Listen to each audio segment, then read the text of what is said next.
Sí, por esa es favor, la de ustedes. grabar en la nube. Sí, señor. Perfecto. Muchas ¿Vuelvo a gracias. decir todas las cosas que dije antes? No, ¿no? Ok, entonces, vamos a hablar entonces del abordaje de aponeurosis por vía posterior, entonces haciendo ya un breve recordatorio de anatomía y pasando también por clasificaciones y las técnicas, tanto una parte muy cortita de la vía anterior, que es la madre de esta corrección, y después nos vamos a ir por la parte de vía posterior anteriores, y esta que es una última técnica que se ha desarrollado en los últimos tiempos.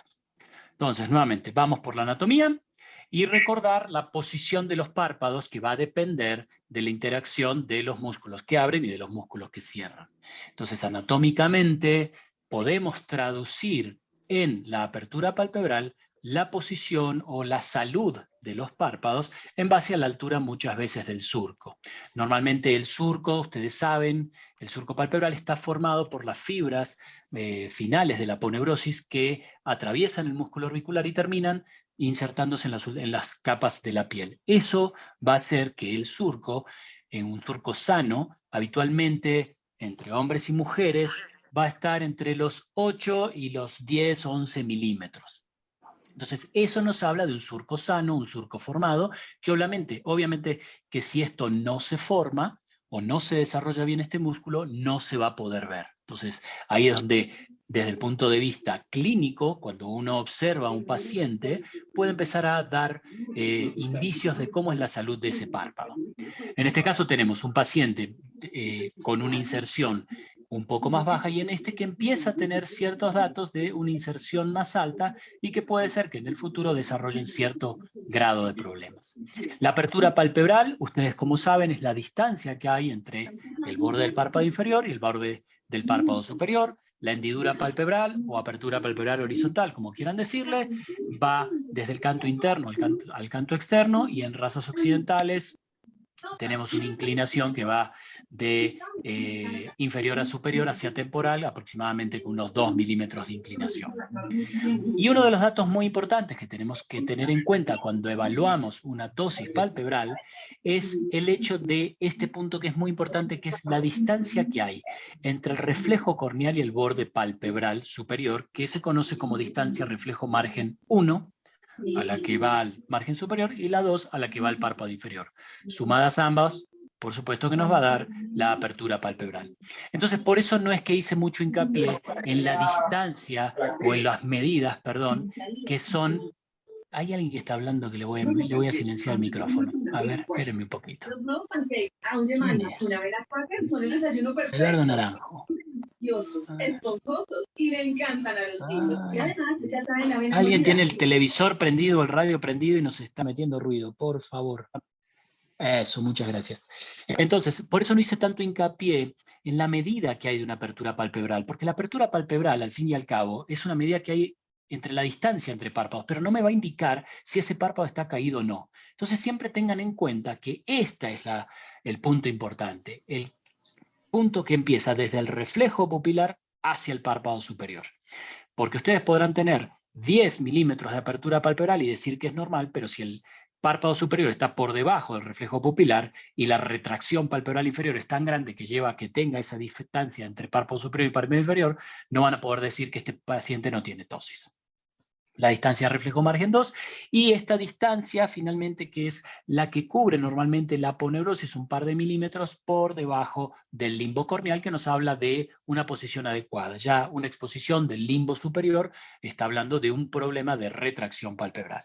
Lo mismo con el párpado inferior, que habitualmente debe estar en contacto o apenitas no más de 1 milímetro. Depende muchas veces de la configuración de la cara y de un factor que se llama vector facial, que puede ser negativo o positivo, que va a depender mucho de la proyección del cigomático que ustedes tengan.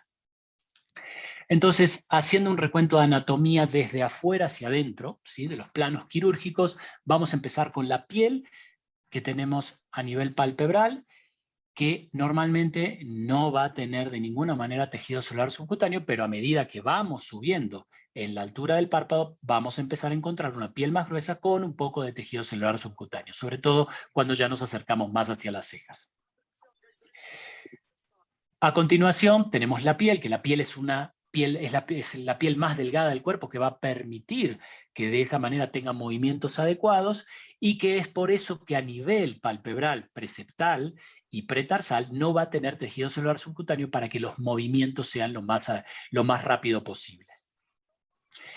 Tenemos cómo se va formando el surco, como les comentaba anteriormente, y es un dato que tenemos que tener en cuenta para saber la salud de cómo está formado esto.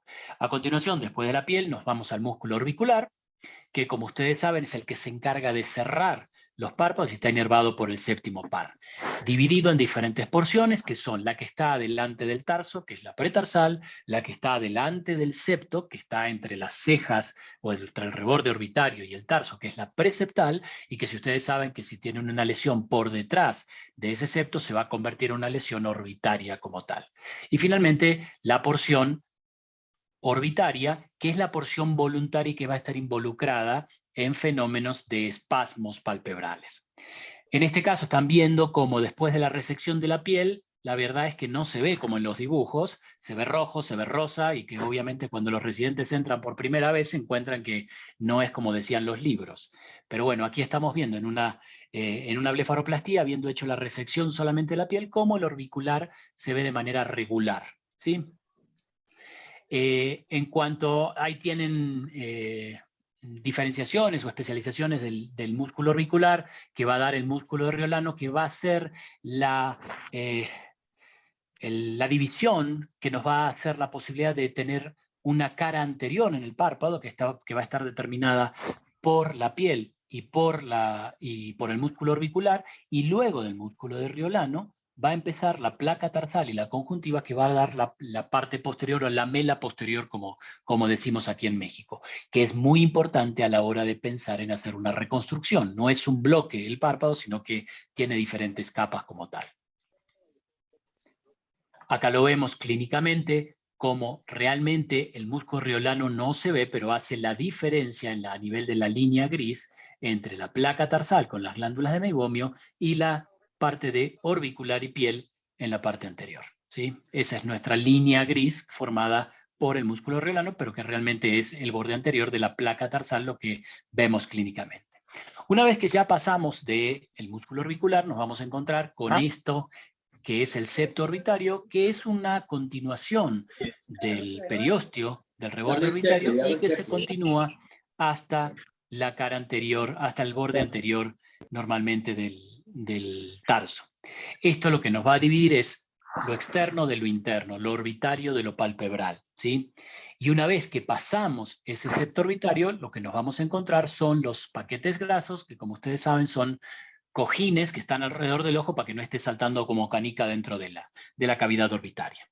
Acá, una vez que hicimos la apertura del músculo orbicular, nos encontramos con un septo indemne que una vez que abramos vamos a encontrar ahí los paquetes grasos. Fíjense que el septo orbitario tiene por delante el saco lagrimal, es decir, que cualquier infección o inflamación del saco lagrimal no va a producir una celulitis orbitaria, sino que va a producir fundamentalmente una celulitis preceptal, que obviamente en niños rápidamente se puede convertir en orbitaria porque el septo no está tan desarrollado como en los adultos. Y cuando entramos, habiendo sacado el septo, nos vamos a encontrar con los paquetes grasos, que como ustedes saben, hay dos anteriores en el párpado superior, que son el medial y el superior, que a través del medial podemos ir hacia la órbita porque la aponeurosis deja esta ventana, esta comunicación hacia la órbita, y el paquete central. En la parte lateral no tenemos, en la parte superficial, un paquete de grasa, sino que tenemos la glándula lagrimal, que es muy importante distinguirla a la hora de hacer resecciones. Por detrás de la glándula lagrimal sí vamos a tener grasa, pero que generalmente no es el paquete que vamos a ver superficialmente.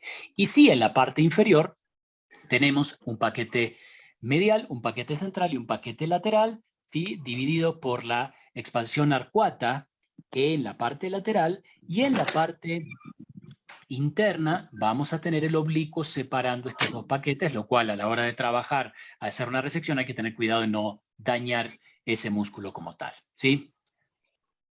Ahí están las diferentes y cómo se ven clínicamente una vez que estamos en cirugía. Nuevamente no se ven tan bonitos o tal vez sí, realmente, tal vez la grasa, no me dejan mentir, los oculoplásticos, es lo que más parecido a la anatomía empezamos a ver por primera vez. Y entonces aquí tenemos los paquetes centrales, el paquete medial y la parte central con lo que vamos a encontrar después, que ya son los retractores como tal. Y clínicamente, cómo se van a presentar un paquete herniado a partir de que el septo orbitario esté más laxo y cómo se ven perfectamente a nivel quirúrgico. Un central, un medial y un lateral en un párpado inferior. Y ahora vamos a empezar con los que nos tocan, que son los músculos retractores, que tenemos un superior y un inferior, que son el músculo elevador del párpado, que tiene una extensión final que es la aponeurosis, y un músculo secundario retractor superior, que es el músculo de Müller, y a nivel inferior tenemos exactamente lo mismo, porque embriológicamente los párpados se fusionaron en un momento y se separaron. Por eso tenemos una fascia cápsulo-palpebral, que es la extensión final del recto inferior, y por detrás del mismo vamos a tener el Müller inferior. Entonces, como les decía, en el superior tenemos el elevador del párpado como retractor principal, el músculo de Müller como retractor secundario, y en el inferior fascia cápsula palpebral y el músculo tarsal inferior como secundario retractor. Acá es como vamos a ver una vez que hacemos una apertura del párpado y separamos la aponeurosis que tenemos acá del tarso, cuando debajo de la aponeurosis lo que vamos a encontrar es esta arcada, que es la arcada marginal, que separa la aponeurosis del músculo de Müller. Esto es cómo podemos ver desde la cara anterior el Müller. Por lo tanto, hay que hacer una disección muy cuidadosa de estas adherencias que va a haber entre la cara posterior de la aponeurosis y el Müller como tal. ¿Sí? El elevador del párpado, al fin y al cabo, es el músculo madre que si tiene algún tipo de alteración en su formación va a hacer que, por supuesto, la aponeurosis también sea deficiente como tal. Vámonos rápido acá, para no aburrirlos más. Y estos son sistemas de ligamentos, que son el sistema de ligamentos, el ligamento de Whitney en el superior, que va a funcionar como polea para que ese músculo que viene desde la órbita haga una polea en ese punto y se pueda convertir en una tracción vertical a partir de esa aponeurosis. Entonces es una posibilidad de lograr que ese músculo haga la tracción a partir de esa polea. A veces tenemos que trabajar sobre esa polea a pesar de que va a alterar un poco la biomecánica de ese músculo como tal. Las otras partes muy importantes de la aponeurosis son los alerones o extensiones laterales que van a tener adherencia hacia los ligamentos internos y que obviamente van a funcionar como freno a la hora de tener que hacer una resección de estos músculos de esta aponeurosis. Entonces, en esos casos hay que liberarlos para que puedan funcionar de manera más adecuada. Tenemos un lateral que es mucho más fuerte que el medial y que si ustedes lo correlacionan en un paciente con retracción palpebral por orbitopatía distiroidea, se van a encontrar que el flare lateral fundamentalmente se debe a la fuerza de ese ligamento respecto a la que va a tener en la parte interna. ¿Sí? Y finalmente, en la parte de la lamela posterior, tenemos la placa tarsal y la conjuntiva, que como ustedes saben, tenemos una superior e inferior, y que van a estar fijas hacia los rebordes orbitarios interno y externo a través de los ligamentos cantales. El ligamento cantal interno es un ligamento más desarrollado que tiene la función de rodear el saco lagrimal y que de esa manera pueda el movimiento palpebral hacer un mecanismo de bombeo sobre el mismo, ya que tiene una extensión anterior, una extensión posterior y una extensión superior. Como recordatorio, fíjense que esta extensión superior no va a permitir que un saco lagrimal dilatado por una obstrucción de vía lagrimal crezca hacia arriba. Si ustedes tienen un crecimiento hacia arriba, empiecen a sospechar que acá hay algo que está creciendo. Entonces siempre piensen y vean que el tendón cantal puede ser un límite para determinar si un problema de saco lagrimal puede estar involucrando un problema tumoral. Y la conjuntiva tarsal, como ustedes saben, es la posibilidad de que el párpado se mueva sobre el globo ocular sin producir ningún tipo de daño. Entonces, lo mejor que podemos tener frente a la córnea es conjuntiva. Entonces, siempre que tengamos que hacer reconstrucciones, lo ideal es poder poner conjuntiva, porque cualquier otro material no va a tener la superficie mucosa y lisa y uniforme para poder hacer una distribución adecuada de la lágrima. No solamente eso, sino que tenemos una serie de glándulas que van a permitir mejorar la calidad de nuestra lágrima como tal. Esto es como se ve en los cortes histológicos, con la presencia de células caliciformes y distintas células que van a conformar la conjuntiva, y los músculos, el músculo de Müller, cómo está en estrecha relación con la conjuntiva. Entonces, muchas veces esta separación entre la conjuntiva y el Müller va a depender de que podamos hacer una disección cuidadosa, utilizando muchas veces una hidrodisección a partir del anestésico. Entrando al tema que nos toca, después de este recordatorio anatómico, es la parte de tosis. Como ustedes saben, hay muchas clasificaciones de tosis. A la tosis la podemos clasificar según la edad, en congénita, adquirida, pero una de las formas tal vez más prácticas es empezar a clasificarla dependiendo cuál es el problema que lo está produciendo. Si está producida porque el músculo no se desarrolló, estamos frente a una tosis miogénica, o porque ese músculo tenga un problema en el cual esté sufriendo una distrofia. Entonces, las miogénicas no solamente son tosis congénitas, son la mayoría, pero no son las únicas. Entonces hay que tener en cuenta que dentro de las tosis miogénicas podemos tener tanto adquiridas como congénitas. La tosis aponeurótica, es decir, la que implica que la aponeurosis se haya desinsertado del tarso, como cualquier ligamento en el cuerpo a lo largo de los años, habla generalmente, o por la mayor cantidad de los casos, de tosis de involución o asociadas a problemas de inflamación o de estiramiento de esa aponeurosis, como pueden ser procesos de inflamación crónica como una blefarochalasis, un traumatismo que produzca un edema muy grande y que finalmente haga una desinserción de la misma, o la desinserción que se va dando con los años de manera involutiva.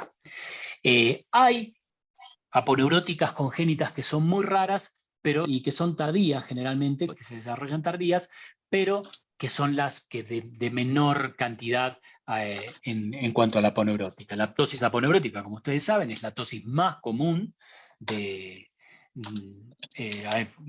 aparición, y que se da generalmente en pacientes mayores.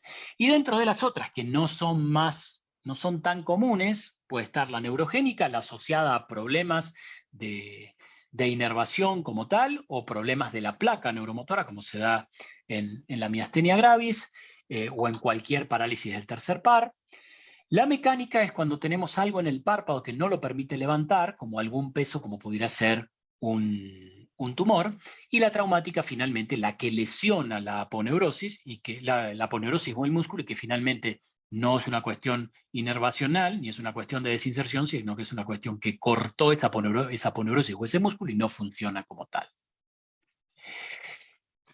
Datos clínicos interesantes de poder determinar muchas veces si una tosis es del músculo o no, es que cuando pedimos a un paciente que mire hacia abajo y hacia arriba, podemos empezar a encontrar datos importantes, y entre esa distancia entre la mirada hacia abajo y la mirada hacia arriba vamos a encontrar la función del elevador, que es el dato clásico para determinar cuál es cuál. Y esta alteración va a finalmente traducirse en una representación anatómica en la piel, como puede ser la presencia del surco. Entonces, cuando ustedes encuentran una tosis en la cual el músculo no está funcionando bien, lo que van a encontrar es que no sube bien, pero tampoco baja bien, porque no se puede distender de manera adecuada. A diferencia de la aponeurótica, que no sube bien, pero baja de más, porque hay una distancia realmente entre el tarso y la aponeurosis. Funciona de manera adecuada, pero esa distancia que ustedes encuentran no permite que suba lo adecuado. Entonces, cuando mira para abajo, van a ver que desciende mucho más de lo que sería normal, a diferencia ya de la miogénica, que se va a quedar en una posición más alta. Obviamente, como les dije, la función de la miogénica va a estar disminuida, entonces cuidado, la función normal es de 15 milímetros de la función del elevador del párpado. Cuando tienen menos de 15, cuando tienen menos de 13, cuidado que no es solamente la aponeurosis la que está dando el problema. Ahí tenemos muchas veces asociados problemas en el músculo. A diferencia de la aponeurótica, que el desplazamiento o el movimiento, la función del elevador va a ser absolutamente normal. Y entonces esto se va a traducir en que el surco, en la aponeurosis, las fibras de la aponeurosis que se insertaban en la piel se van a ir recorriendo con ella, a diferencia que en la miogénica normalmente no va a estar desarrollado, y si está desarrollado o está desarrollado de manera sutil, va a estar desarrollado a la altura normal, no va a estar desarrollado a nivel bajo. ¿Sí? Ahí estamos. Entonces esto es lo que vemos en nuestros pacientes, ¿no? Un surco, esta es una tosis congénita, fíjense un surco derecho bien formado, un surco izquierdo, no hay surco izquierdo, realmente lo que estamos viendo es el ojo, y que a partir de que eleva la ceja hace que parezca un surco, pero esto no es un surco, no hay un surco, no hay una marca en la piel que nos esté hablando de un surco funcional. ¿Sí? Ahí lo vemos en mejor detalle, con mayor resolución, y cómo no tiene función. Mira para arriba y no tiene realmente prácticamente función. Lo que se mueve es el ojo. Entonces estamos en presencia de un problema que en los niños tenemos que tener en cuenta, que este párpado tapando la pupila o la parte superior de la pupila va a producir una ambliopía muy, muy importante, que finalmente podríamos haber corregido y prevenido con una adecuada evolución. Y esta es la otra, ¿no? En nuestros pacientes, cuando con los años o utilizando lentes de contacto o inflamaciones crónicas, los surcos se empiezan a elevar de manera simétrica, porque no siempre las tosis son simétricas. Y fíjense, aquí tenemos un surco elevado y aquí tenemos un surco que prácticamente, de tan elevado que está, se pierde por la concavidad del ojo hacia el reborde orbitario. Lo mismo, ¿no? Lo tenemos en posición, mira hacia arriba, se mueve de manera adecuada, comparándolo con la mirada hacia abajo. Y como les decía, en la mirada hacia abajo desciende más que el lado que está menos mal en este caso. Entonces, dentro de las técnicas de abordaje de aponeurosis podemos tener, o de tetosis, perdón, tenemos los abordajes anteriores, que son los que más frecuentemente se utilizan, y los abordajes de vía posterior. Susana, tienes tu micrófono prendido. Gracias. El abordaje anterior, no me voy a extender muchísimo, pero bueno, ustedes saben que es a partir de reconstruir la posición palpebral a través de hacer una incisión en la piel, que habitualmente lo que vamos a hacer es con anestesia local. Marcamos nuestra arruga cutánea, dependiendo si está a altura normal o si está elevada. Lo que vamos a hacer es buscar, dependiendo sea hombre o mujer, un surco palpebral inferior en los hombres y un poquito más superior en las mujeres. Hacemos una incisión, nosotros utilizamos bisturí de 15, pueden usar lo que quieran, no hay ningún problema. A partir de que abrimos la piel nos vamos a encontrar con el orbicular y hacemos una tracción hacia afuera y hacia arriba de los bordes de la herida, para que ese orbicular nos muestre el espacio virtual y lo convierta en un espacio real, el que hay entre el orbicular y el septo. ¿Sí? Cuando hacemos eso vamos a encontrar que el orbicular nos permite separarlo perfectamente del septo, y vamos a encontrar ese septo, que es el dato que al abrirlo y encontrar la grasa, sabemos que detrás de esa grasa está la aponeurosis. Entonces una forma muy práctica de poder saber cuándo estamos en la aponeurosis es hacer el abordaje o la disección palpebral e irse un poco más arriba, para tener seguridad de que vamos a encontrar la grasa, y que si encontramos la grasa y retraemos la grasa, lo que esté debajo de la grasa es aponeurosis y no vamos a tener dudas. Cuanto más abajo entremos o hagamos la disección, a veces es un poco más difícil determinar si eso no es aponeurosis. Con los años obviamente uno lo va pudiendo discernir más fácil, pero cuando uno va iniciando no es mala idea hacer su incisión e irse un poco para arriba, para asegurarse que está en una porción preseptal, y que cuando encuentren la grasa, lo que esté debajo de la grasa sea la aponeurosis. Luego, una vez que encontramos la aponeurosis, lo que vamos a hacer es disecar la aponeurosis del Müller para poder tener un movimiento adecuado y un avanzamiento adecuado. Y lo que finalmente vamos a hacer es suturar la aponeurosis al tarso y finalmente vamos a hacer la reformación del surco palpebral porque las fibras, esas de la aponeurosis que forman el surco, ya no van a existir y las tenemos que crear de manera artificial, reformando el surco y finalmente haciendo el cierre de la piel. No es necesario cerrar el músculo orbicular como tal. Aquí están los pasos, pero vamos a verlo más fácil en un video más didáctico como tal. Una vez que hicimos la resección de piel, como les decía, tomamos el orbicular, lo separamos, y en este corte, en este caso estamos usando tijera, que se puede hacer perfectamente la cirugía, empezamos a caer en un espacio real, que es el que está entre el orbicular y el septo, ¿sí? Ahí, haciendo la separación, nos vamos a ir encontrando lentamente que abriendo el septo, en este caso porque tenía una desinserción muy alta, con la grasa, y que nos asegura que esto que tenemos acá es la aponeurosis. Este es el final de la aponeurosis, el cual vamos a ir a insertar nuevamente en el tarso para que tenga la función que tenía antes, con un punto, en nuestro caso usamos un punto en U con material absorbible de 6 ceros, y comprobamos transquirúrgicamente en una cirugía dinámica la posición nuevamente en la cual empieza a funcionar esto. Cuando nos vamos al lado oscuro de la fuerza, o al lado oscuro del párpado, empezamos a encontrar técnicas desde 1957, ¿sí? En la cual empezaron a darse cuenta que el abordaje posterior permitía llegar rápido a donde nosotros queríamos actuar, que eran los retractores. ¿Por qué? Porque los retractores están pegados a la conjuntiva. Entonces, si pensamos que vamos a abrir la piel, vamos a abrir el músculo, vamos a abrir el septo, vamos a separar los paquetes grasos, estamos tocando una cantidad de estructuras que finalmente van a tener un compromiso inflamatorio, que puede ser que el resultado no sea tan fidedigno como debería ser si solamente vamos a tocar lo que queremos. Entonces, desde 1957, Blaskovic describe una técnica de abordaje posterior, y en 1961, Fasanella Servat, para quien no lo sepa, Servat Fasanella, Servat era el fellow de Fasanella, pero bueno, Servat desarrolló la técnica y Fasanella le tuvo que poner el nombre porque si no, no se la publicaban. Desarrolla una técnica en la cual hace un abordaje posterior, en la cual resecaba una parte del tarso, una parte de la conjuntiva, y en eso se llevaba también parte del Müller y seguramente la aponeurosis, y al suturarlos entre sí, hacía este acortamiento y este abordaje posterior.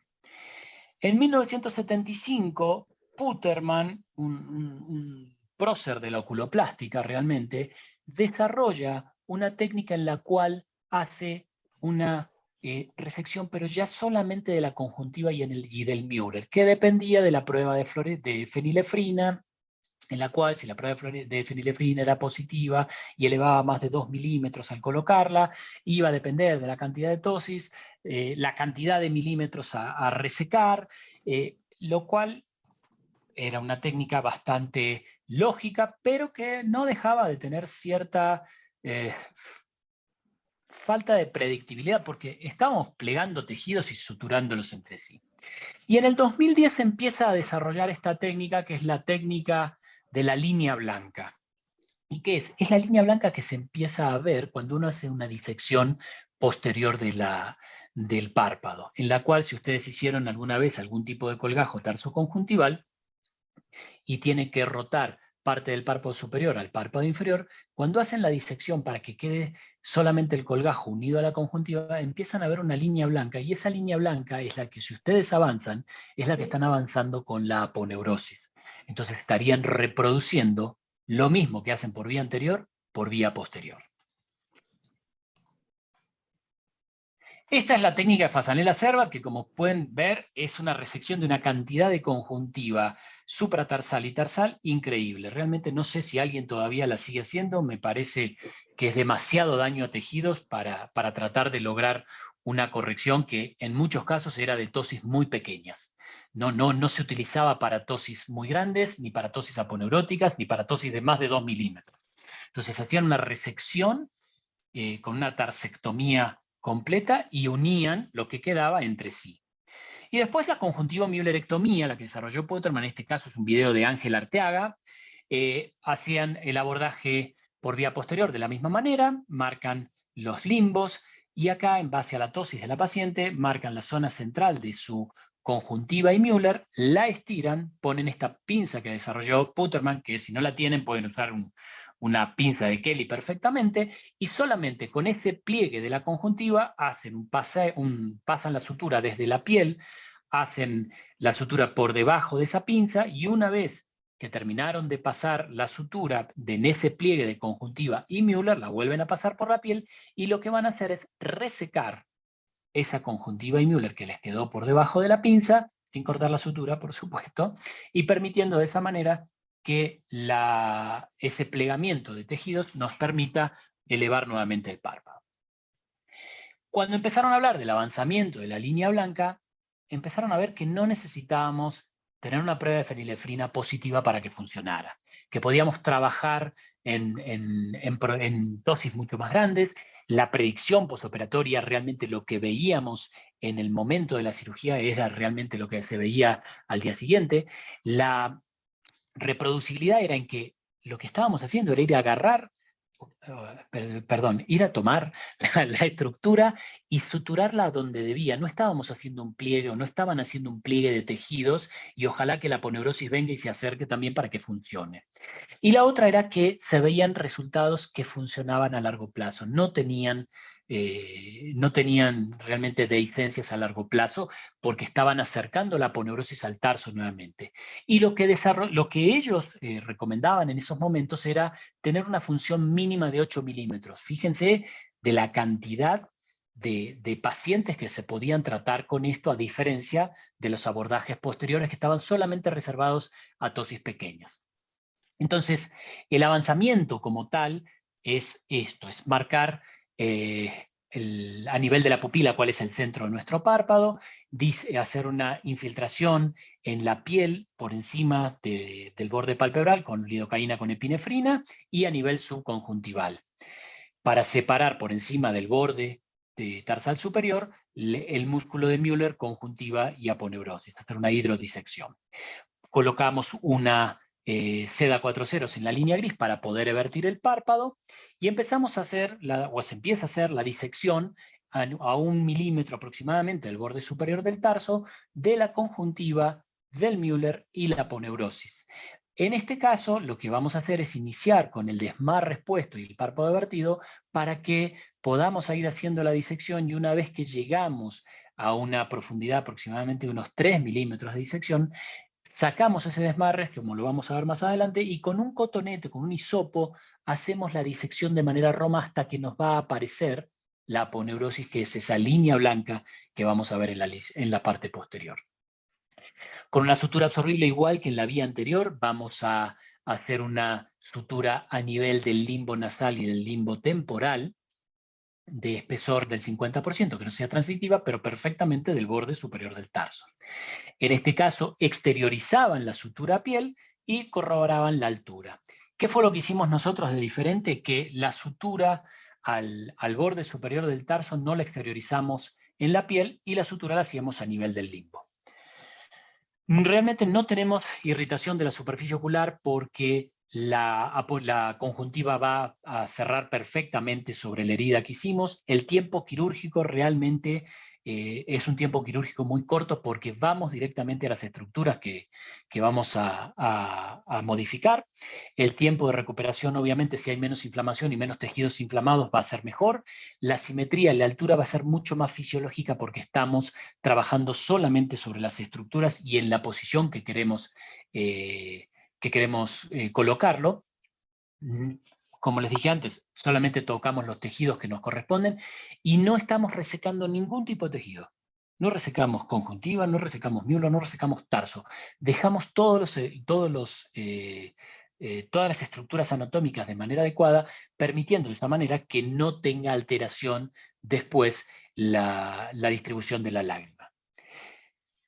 Las desventajas, entre comillas, de decir que una técnica es más compleja, no es más compleja, realmente es una cuestión de curva de aprendizaje. Si uno decir que normalmente en oculoplástica se habla que la dacriocistorrinostomía para obstrucciones bajas es más complicada por vía endonasal que por vía nasal, que requiere una curva de aprendizaje. Y la externa también requiere una una curva de aprendizaje. Entonces, la complejidad de la técnica no es real. Son espacios un poco más chicos, pero no es difícil.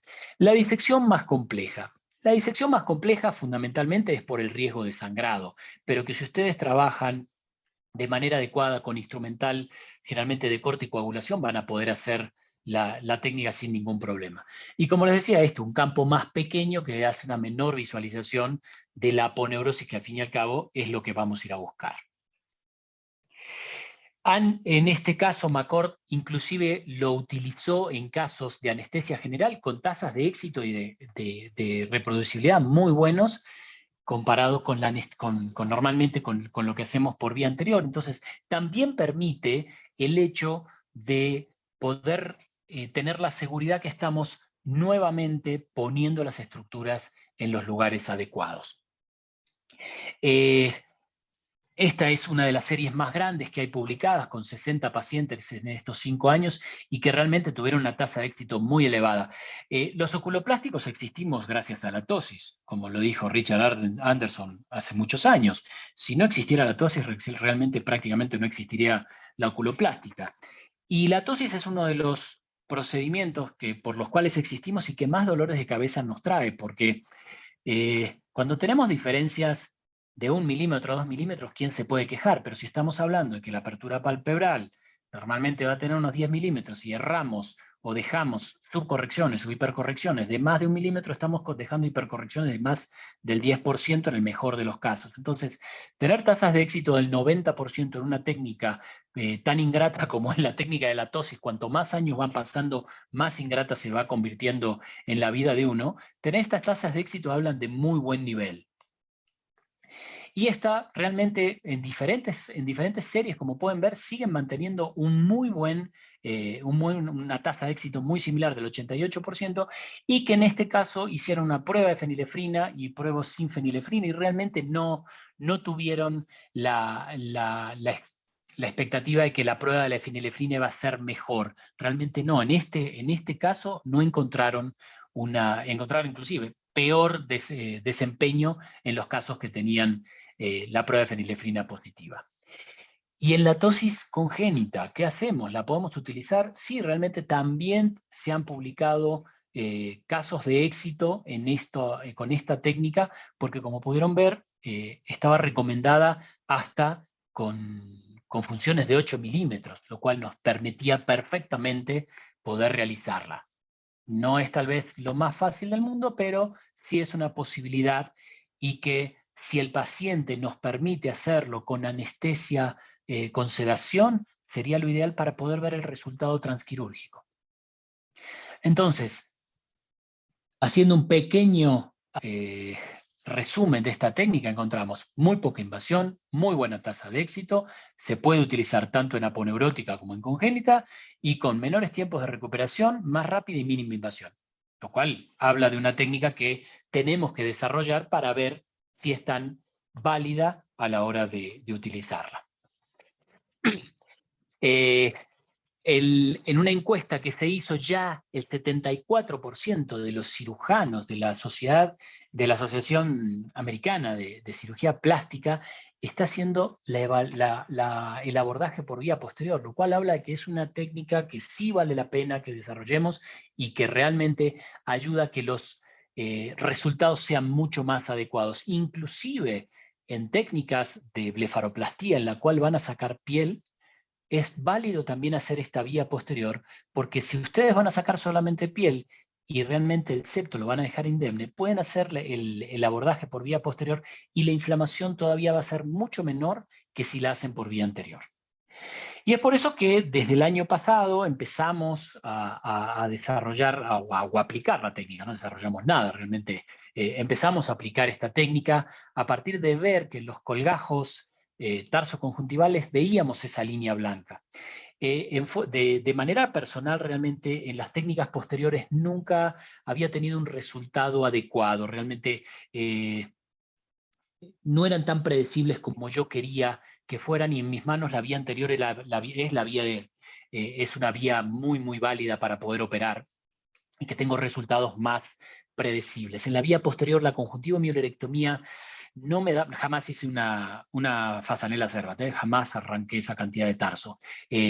La conjuntivo-miulerectomía no me daba los resultados que yo quería, estaba reservada a un nicho de pacientes muy pequeños, entonces siempre la vía posterior no era una opción para mí, hasta que empecé a ver esto que en la Asociación Americana estaban ya el 74%, en Brasil me tocó estar en el Congreso hace un par de años y ver que la gran mayoría también trabajaba por vía posterior, y dije, bueno, no puede ser que sea tan difícil y que el miedo me paralice. Entonces empezamos desde octubre del año pasado hasta este año, esto es los últimos pacientes que hicimos, a ir empezando a utilizarlo en diferentes pacientes.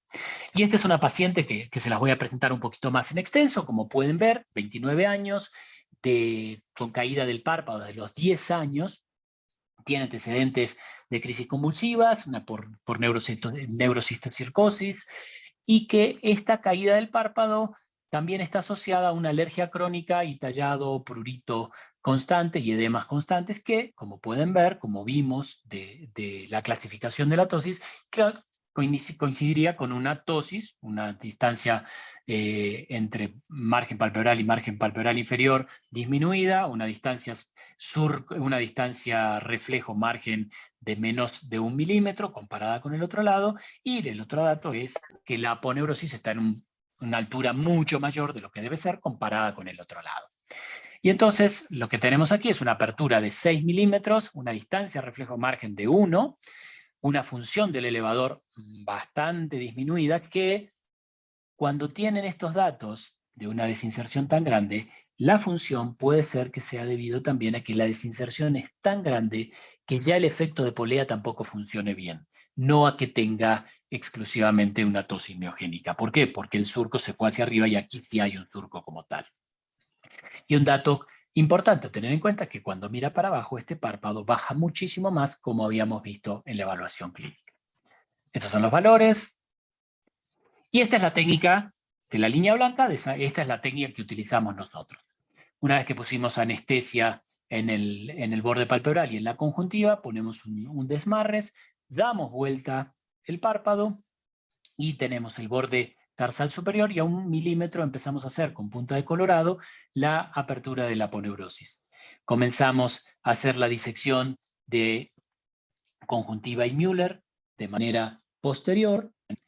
Lo que vamos a tener aquí es el septo, y vamos lentamente viendo cómo la arcada del Müller se va mostrando en conjuntiva y Müller. Disección sobre un área muy vascular, por eso el electrobisturí creo que es muy importante para que nos vaya dando mejor resultado. Ahí tenemos un poquito de Müller, aquí tenemos conjuntiva, el Müller nos está quedando acá abajo. Una vez que ya hicimos esa disección más profunda, soltamos el desmarres, damos vuelta de manera normal, el ayudante tracciona la conjuntiva y el Müller y nos encontramos con esto, que es la línea blanca que estamos buscando. La tomamos, le pedimos al paciente que mire hacia arriba y confirmamos que esto es la aponeurosis como tal. ¿Sí? Hacemos una disección de la cara posterior de esa aponeurosis. ¿Te hablo Y ahí de es mi cuando le mamá, pedimos... No te puedo ¿Maura qué? creer. Ah, ok.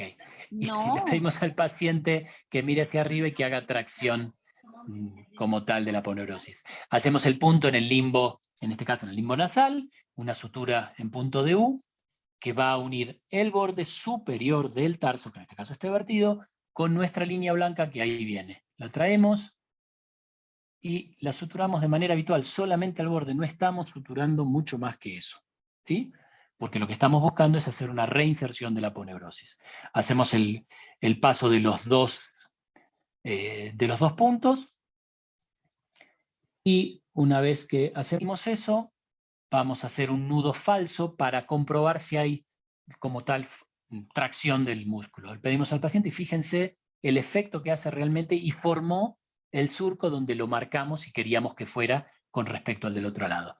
Repetimos la acción en el limbo contralateral, hacemos la inserción, en este caso ya no me quedó sutura doble armada, sino que le hice aponeurosis, tarso, aponeurosis, y fíjense cómo la función y la forma del párpado es prácticamente igual, inclusive hasta forma mejor. Esto es el resultado transquirúrgico. Esto es en el momento, está inclusive tracciona más que el del otro lado, obviamente porque tiene un poco de lidocaína en el párpado. 2 meses posteriores tenemos una forma bastante adecuada, no tenemos exactamente igual, pero realmente el aspecto es bastante adecuado dentro de los resultados de la tosis, ¿sí? La apertura palpebral mejoró 3 milímetros con respecto a cómo estábamos, y sí hay un poquito de repente de retracción del otro lado que hace que haya un poquito de asimetría como tal. Y en estos casos nos vamos a ir más rápido. Este es el primer caso que hice, en el cual en esta paciente dije, ¿por qué no probamos hacer una vía posterior? Y cuando la hice en 15 minutos realmente se hizo, porque llegué a la línea blanca muy rápido, no es que esté presumiendo nada, sino que realmente se llega muy rápido a las estructuras que queremos corregir. Y un mes posterior, la paciente tiene una altura más que adecuada, con una simetría de surcos inclusive bastante aceptable. Vamos a ir un poquito más rápido con los casos, perdón, al 3. Ahí va.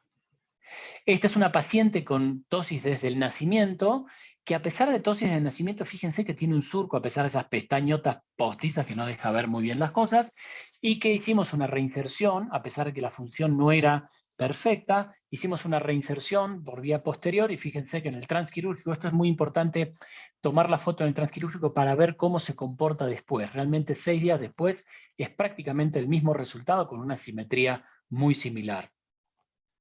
Esta es otra paciente también con orbitopatía distiroidea en el lado derecho y tosis en el lado izquierdo, que hicimos esta vía y nuevamente logramos un efecto de simetría y de armonía palpebral muy bueno. Y este es un paciente con usuario de lentes de contacto, con una tosis aponeurótica izquierda, en la cual hicimos una blefaroplastía y una reinserción por vía posterior del párpado superior izquierdo. Y vemos cómo a la semana realmente el resultado es adecuado en cuanto a posición.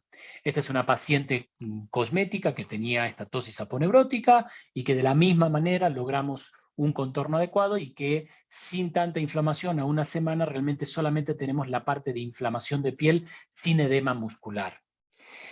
Y esta es una tosis congénita de una niña de 11 años que se dejó operar bajo sedación y que el resultado a la semana no me convencía, no veía realmente, más allá de un acortamiento del surco, una mejoría como tal.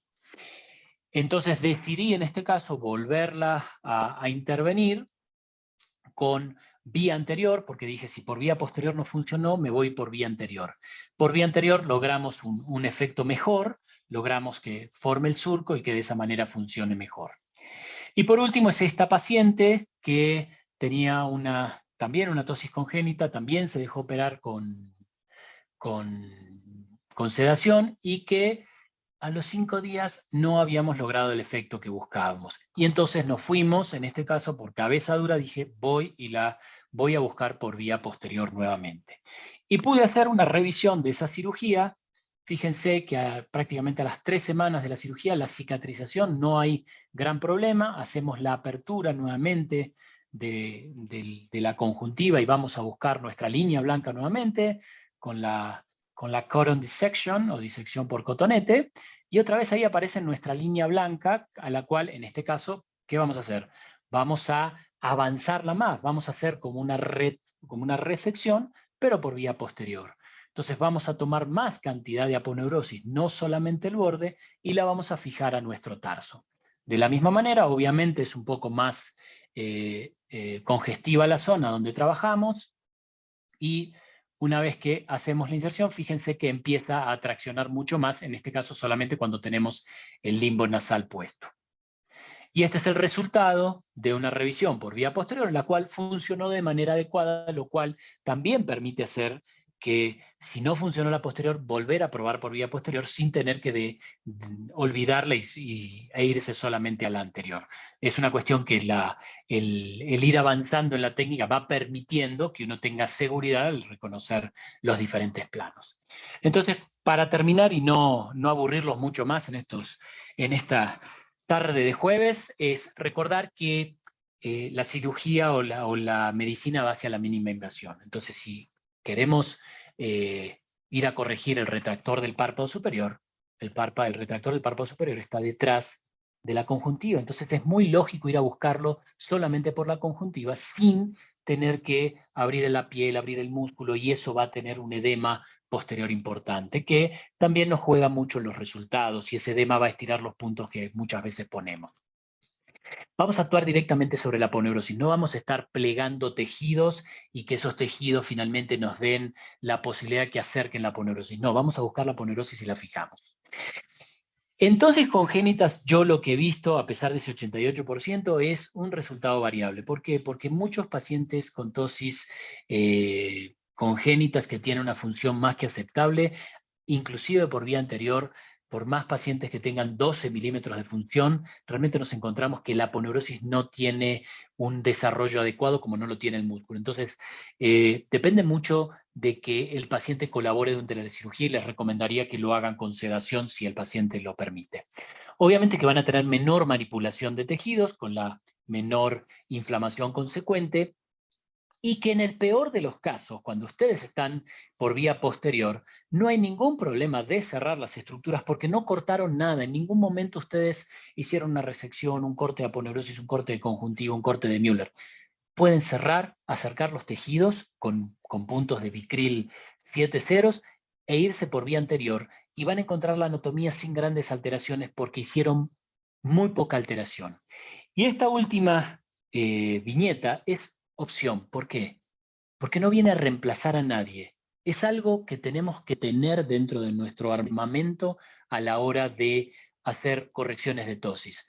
Esto no pelea con la vía anterior. La vía anterior es tan válida como la vía posterior. Pero esta opción de vía posterior nos permite ampliar el rango de pacientes que se pueden tratar por vía posterior, que en la conjuntivo müllerectomía estaba reducido a pacientes con tosis muy pequeñas. Entonces, es una técnica más para poder hacer la corrección de la tosis, que es una patología muy frecuente dentro de la oculoplástica, y que si podemos tener resultados más predecibles desde el momento de la cirugía y no encomendarnos a la Virgen esperando que el edema que vemos en la cirugía o el edema que vemos a la semana cuando ceda nos permita tener la seguridad que la cirugía funcionó, es algo que tenemos que tener en cuenta. Muchísimas gracias por su atención. Ariel, toda una clase magistral, muchísimas gracias. Yo creo que más claro no ha podido ser. Aquí en el chat hay unas preguntas. Voy a darle prioridad pues, a las preguntas del chat, pero yo también tengo unas preguntas también que hacer. Entonces aquí en el chat nos mencionan, la doctora Camargo dice que si es útil esta técnica para pacientes con antecedente por vía anterior previa. ¿Tú has tenido la oportunidad? No la he intentado porque ya tienes una alteración de la línea blanca. Ya. Cuando hiciste la vía anterior, hiciste una disrupción del septo, entonces cambia un poco. No, o sea, la podría utilizar, pero tendría que tener la seguridad que me voy a ir por vía anterior tal vez. Entonces me voy por vía anterior en esos casos generalmente. Me la reservaría más para casos vírgenes por ahora. Ok, perfecto. Yo, ya. La doctora Estefanía Palopoli coloca que cómo se calcula y cuánto avanzar. Es que es una cirugía dinámica, eso es lo bueno. Por eso, cuando hablan de esta cirugía con anestesia general, en un adulto puede ser, cuando tú tienes la seguridad de que sea una tosis aponeurótica, y lo que vas a ir a buscar es esa aponeurosis y seguramente vas a tener resultado. Al igual que cuando haces una tosis aponeurótica con anestesia general, uno se queda con la duda de que si realmente va a funcionar de manera adecuada, si va a tener una subcorrección o una hipercorrección. Realmente lo que vas a hacer, si es una tosis aponeurótica diagnosticada y fundamentalmente en adultos, lo que vas a ir a hacer es a buscar esa línea blanca, fijarla al tarso, y que de esa manera tengamos nuevamente la anatomía nuevamente formada. No vas a tener que hacer mucho cálculo, sobre todo si vas a, si vas a hacerlo con el paciente despierto. Con el paciente despierto, en el momento vas viendo. Si la fijaste en el borde y no funcionó, te vas más atrás. ¿Por qué? Porque disecaste anterior y posterior esa línea blanca. Ok, la misma doctora Palopoli nos pregunta que cuáles consideraciones en caso de tosis asimétricas. No sé si es que la doctora quería preguntar de pronto si fueran bilaterales, pero de diferente cantidad. Bueno, nuevamente, yo empiezo por el ojo dominante, que eso es muy importante, porque eso te va a ayudar a que el ojo dominante, una vez corregido, no te vaya a dar la sorpresa que empezaste por el no dominante, subió de manera muy bonita, subes el dominante y Claro. se te cae el no dominante, que eso es una recomendación anterior, posterior o por donde quieran hacer una tosis, es empezar por el dominante para no tener sorpresas. Y con el paciente despierto, realmente lo que vas a ver en el transquirúrgico es lo que vas a ver después. No tienes sorpresas. Para lo mismo, si no subió, no va a subir en el posoperatorio. La Virgen de Guadalupe en el caso de México, o la Virgen, la que sea en Latinoamérica, no te va a ayudar. No le pidan a la Virgen, no le pidan a encomendarle a lo que quieran, porque no sube. Si no subió en el momento, no sube. Ok. Esta es una pregunta mía y tiene referencia en el caso de que con el solo afrontamiento de la aponeurosis no corrija y tengas que avanzar, ese remanente de aponeurosis lo cortas, lo guardas debajo del tarso, ¿qué haces? Yo lo guardo. Realmente, tanto por vía Sí. anterior como por vía posterior, prefiero tener tejido por si lo necesito después, e inclusive por si tengo que hacer reintervención, me sirve como hallazgo anatómico. Ok, perfecto. O sea, salvo que sea una resección muy grande y que me quede mucho volumen de tejido, pero si no, por vía posterior realmente en las resecciones que he hecho no las he resecado, y por vía anterior trato de resecar, pero reseco una parte, no reseco todo, no dejo la aponeurosis al ras de los puntos, porque si tengo que reintervenir o necesito hacer algo porque tuve una retracción mayor de la esperada, me quedé sin aponeurosis. Ok, bueno. Otra pregunta mía que pues siempre me causa curiosidad. Mencionaste estudios que han sido utilizada la técnica en pacientes bajo anestesia general. Usualmente por la vía anterior, nosotros lo que hacemos es que por cada milímetro de tosis avanzamos 3, 4 milímetros por cada milímetro de tosis. ¿Ese es el mismo cálculo que harían de pronto para una anestesia general, para no En quedárselo una corto? anestesia general, pero depende de La la función. causa. Claro, Claro. depende de la función. Entonces ahí es donde vas a jugar.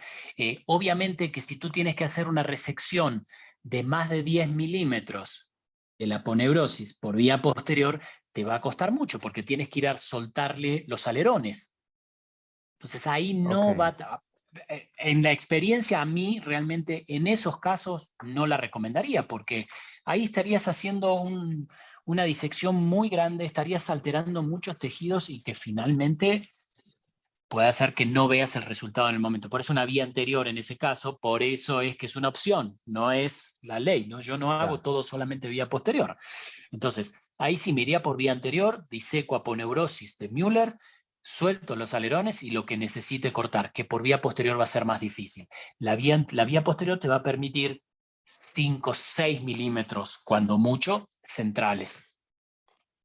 Ok. Eh, yo creo que hay una de las complicaciones que de pronto uno cuando tiene mucho edema en la vía anterior, cuando hace esas disecciones que obviamente ya mencionaste que es mucho más grande, es tener por esa inflamación en la vía posterior, edema en la conjuntiva y de pronto un prolapso de la conjuntiva. ¿Has visto eso o realmente el riesgo es muy bajo?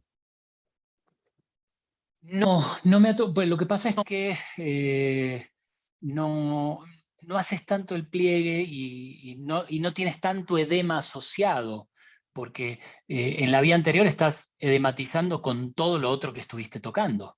En Ujú. cambio, en este caso solamente te fuiste sobre un músculo, que es el Müller, a diferencia del orbicular, que inflama y que capta mucha más agua, o que produce mucho más edema, y que realmente lo que puedes tener es, no le estás plegando ni siquiera a la conjuntiva no la vas a cerrar, porque la conjuntiva se va a acomodar sola.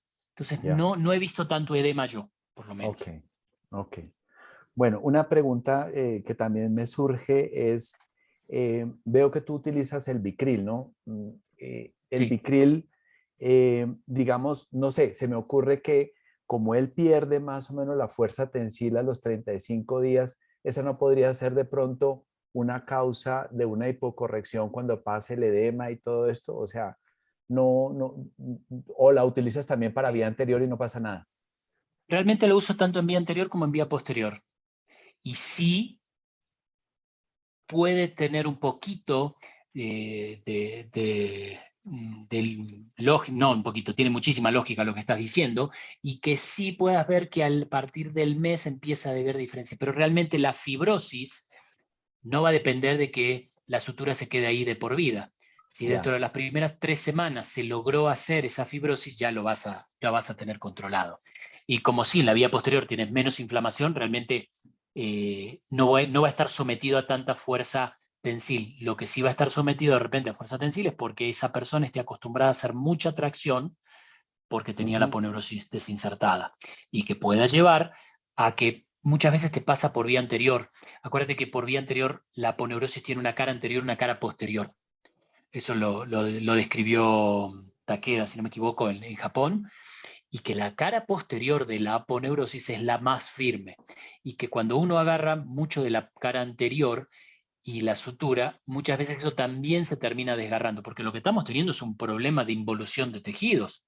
Entonces, si no hacemos una adherencia firme o un contacto firme entre tejidos, vamos a tener seguramente una falla a largo plazo. Ok, bueno, Perdón, fíjate, ya no te veo, no te muestro los videos en este momento de vuelta, pero fíjate que la línea blanca que se ve por línea posterior es una línea gruesa. Sí, tal cual. ¿Cuántas veces la línea anterior nos toca que es como una baba de finita? E Sí, inclusive en claro. las tosis congénitas encuentras que es un celofán y también te encomiendas al Altísimo para que por favor eso jale. Ya. Bueno, no sé, pues me ha parecido muy excelente, muy convincente. Yo soy un defensor de la vida anterior, Yo pero bueno, también, o sea, de yo alguna también. manera hay que empezar a hacer cosas diferentes. A ver, Luis, te lo juro, no es mentira. La segunda paciente que presenté fue la que dije, voy a probar. En 15 minutos tenía terminada la cirugía y yo decía, no puede ser, no Ya. puede ser. Y realmente con el tiempo fui viendo que sí, realmente una vía anterior en mis manos. A ver, acá hay acá hay siempre, no sé en Colombia, pero acá en México tenemos una ciudad balnearia que es Acapulco, que la tenemos a 500 kilómetros de la Ciudad de México y que todo el mundo la hace en 2 horas y media, 3 horas. ¿Cuánto hiciste Acapulco? 2 horas y media. Dice, carajo, ¿cómo hacen tan rápido? Yo tardo 5 horas de casa a donde llego. Lo que pasa es que empiezan a contar cuando salen de la última caseta, ¿no? y no antes cuando llegan al departamento o al hotel.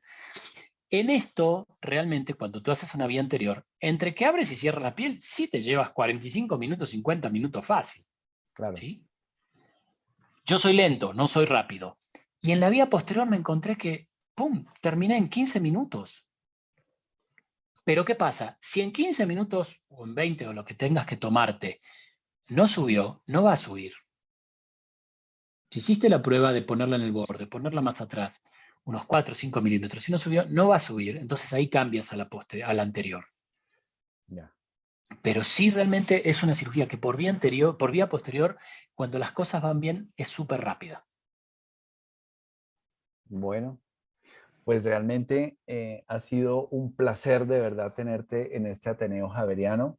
Espero que no sea la última, así de que vayas preparando por ahí nuevas La vía cosas. anterior, ahora La vida. le voy a hablar de la vía anterior, que me volví a enamorar de la vía anterior. Sí, la vía anterior muchas veces híjole, es terriblemente ingrata. Sí, sí, a veces sí. Terminas la cirugía, o sea, me ha pasado Convencido. hace 3, 4 semanas, hace 2 meses. Termina una cirugía bilateral. Inserté de un lado, inserté del otro, compruebo, abre perfecto, la siento, abre perfecto, reformo surco, perfecto. Cierro el orbicular, dosis derecha. No, es el edema. Y empiezas, ¿no? No, es el edema, seguro es el edema. La veo a la semana y estaba tóxico, terrible. No, Elizabeth, No reinserto el Müller y la conjuntiva, los dejo que se peguen. Vea, pues, ahí vamos. Bueno, pues un placer. No sé si del auditorio hay alguna pregunta. No todas las veces tenemos al doctor Ariel Ceroto aquí con una audiencia que superó los 50 participantes, que me parece muy bueno. No somos tan taquilleros como el segmento anterior, pero fíjate que reunimos. Entonces, no A sé mí si me hay gusta, algo a mí más. me gusta, a mí con el segmento anterior es como digo, como el Padrino. El Padrino la puedo ver 50 veces. Los de segmento anterior hacen la misma cirugía toda su vida, pobres. Pero bueno, pueden vivir con eso. Bueno, nos disculparán si hay alguno por ahí que le gusta mucho el segmento anterior, ¿no? Sí, es de resentido, perdón, es de resentido. Bueno, Es comentario de pues resentido. no tengo palabras de verdad para agradecerte No, esta participación, excelente. Pues en nombre de la universidad y de la Facultad de Medicina y del Servicio de Oftalmología, muchísimas gracias. Y pues estaremos invitándolos nuevamente para otro Ateneo el próximo mes. Doctor Ariel Ceroto, esta sigue siendo su casa. Estamos muy orgullosos de tenerlo de miembro de ACTO. Que tenga usted muy buena noche y muchas gracias. muchísimas gracias y muchas gracias por el honor de la invitación. Saludo a todos y a los amigos de la Sociedad de Plástica Ocular Colombiana. Cuídense mucho. Muchas gracias. Que tengan buena noche. Gracias a Buenas todos. noches. Gracias.